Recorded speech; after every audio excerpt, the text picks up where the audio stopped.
पर ये है कि धमाके जो हैं वो लगातार हो रहे हैं और इस बार धमाके जो हैं वो निप्रो शहर में हुए हैं। ये बताया जा रहा है सीरियल अटैक किया गया, यानी एक के बाद एक धमाके जो हैं वो लाइन से किए जा रहे हैं। बैक टू बैक धमाके यहां पर देखने को मिल रहे हैं। रूस सेना ने निप्रो में लगातार धमाके किए हैं और इस धमाके से फिलहाल निप्रो शहर जो है वो दहल उठा है।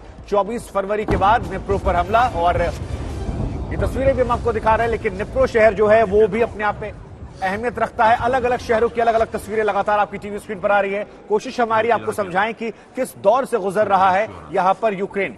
लेकिन गौरव सावंत हमारे साथ जुड़े। गौरव, ये तस्वीर हम दिखा रहे हैं जहां पर निप्रो शहर में सीरियल ब्लास्ट हुआ है। जरा बताइए कितनी अहमियत रखता है ये निप्रो शहर और इस शहर पर ये जो बैक टू बैक ब्लास्ट हो रहे हैं इनके मायने क्या हैं? ये बहुत महत्वपूर्ण शहर है कीव तक पहुंचने के लिए। ये दिखाता है कि दक्षिण और पूर्व से सेनाएं आगे बढ़ रही हैं और ये सेनाएं अब यहां पर आ रही हैं, यानी कीव पर आ रही हैं। तीन तरफ से वार इस समय चल रहा है राजधानी कीव पर। एक उत्तर दिशा से जहां सेनाएं, वो जो लंबा काफिला आया था 4 भागों में बट गया था। एक दक्षिण दिशा से जो ओडेसा के रास्ते जो काफिला आगे आ रहा है और जो मिसाइल अटैक हो रहे हैं, और एक मारियोपोल और डेनिप्रो। आपको याद होगा आज तक की टीम जब मारियोपोल से निकली थी तो डेनिप्रो तक करीब 350 किलोमीटर हम लोग अपनी गाड़ी चलाकर तेज आए थे। डेनिप्रो एक बहुत महत्वपूर्ण शहर है।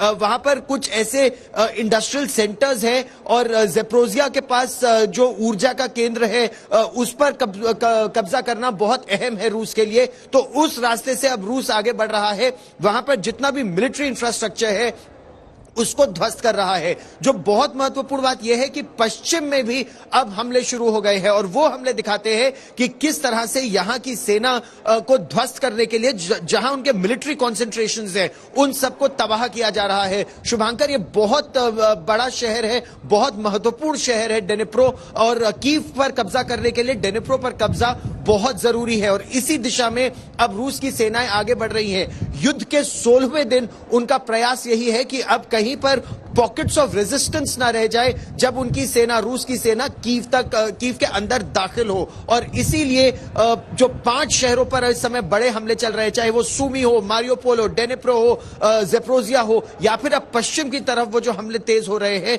ये यही दिखाता है कि हर मिलिट्री कॉन्सेंट्रेशन को वो डिस्ट्रॉय करके फिर कीव पर हमला करने की तैयारी में है। ये बहुत ही आसान भाषा में गौरव आपने दर्शकों को समझा दिया कि कीव की अहमियत क्या है और कीव पर कब्जा करने के लिए क्या क्या चीजें जरूरी है जो फिलहाल रूस करता हुआ नजर आ रहा है। आप लगातार बने रहिए हमारे साथ, हम आपके पास लौटेंगे, आगे भी आपसे तमाम जानकारियां लेंगे, लेकिन कुछ तस्वीरें हैं उनका दिखाना भी हमारे लिए जरूरी है। और ये देखिए, एक तस्वीर ये अपने आप में अहमियत रखती है क्योंकि यहां पर ये देखिए धमाका होता है और उसके बाद आसमान में काले धुएं का गुबार जो है वो पूरी तरह से छा जाता है।